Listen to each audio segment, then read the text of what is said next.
بسم اللہ الرحمن الرحیم۔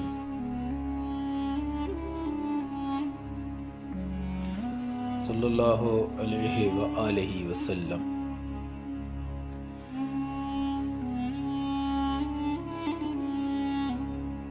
صحابی رسول کا نام حضرت ابراہیم رضی اللہ تعالی عنہ بن عبداللہ۔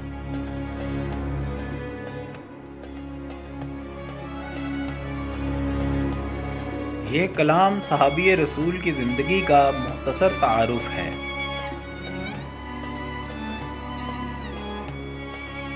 ہیں پسر ابو موسیٰ اشعری بلا تشکیک، نام کی غرض سے لائے تھے آقا کے نزدیک۔